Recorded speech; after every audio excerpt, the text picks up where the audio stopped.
The local shoe manufacturing industry has been on the decline since the liberalization of the market and the overflow of mutumba or second-hand shoes. Many tanneries and shoemakers closed down as they could not compete with the cheap second-hand shoes and artificial leather, especially from East Asia's giants. But following the creation of a task force by the then permanent secretary in the Ministry of Industrialization, John Lonyangapuo, to work on the revamping of the collapsed sector, the sector is slowly getting back on its feet. One such entrepreneur now housed by the Kenya Industrial Estate is Charles Ng'ethe, the managing director of Anchor Footwear, a man who has seen it all after his multi-million venture closed in 1999. However, with proper education and skilled workforce, these players' expertise is the reason behind their success. One needs to learn to understand the materials. I have done tanning, I have done rubber technology, I have done the processing of the making of adhesives. Contrary to the belief of many, the industry processes need a lot of skilled labor, right from where the leather leaves the tannery. The one who is doing the cutting, he understands leather, he knows how to check the leather, which area to cut what, because the various areas of the shoe require to be cut from a particular area of the leather. As I learned, the work of converting hide to leather starts long before the cow is slaughtered.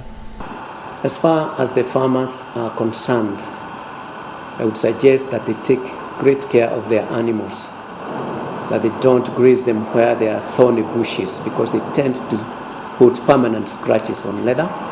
And also they should watch out for ticks, because tick marks leave permanent marks on the leather, and this reduces the value of the leather. Butchers should also be extra careful to avoid cutting the leather when flaying.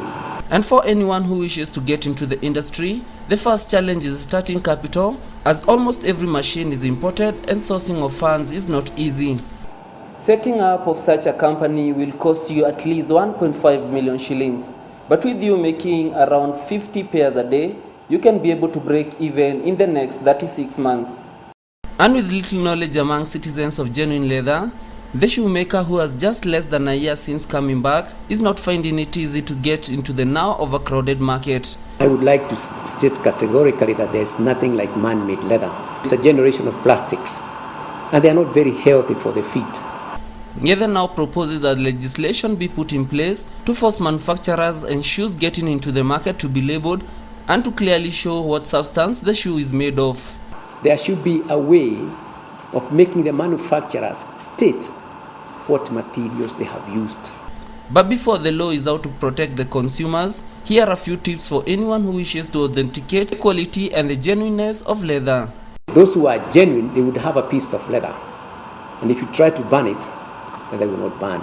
But plastic will burn quickly and it will curl. The feel of the leather is always there, but that again is a question of skill. The other request from the industry stakeholders to the government is for policies to be put in place to facilitate access to easy funding. Cheaper funds be available to small-scale manufacturers, because funding from the bank is very expensive and it is also short-term.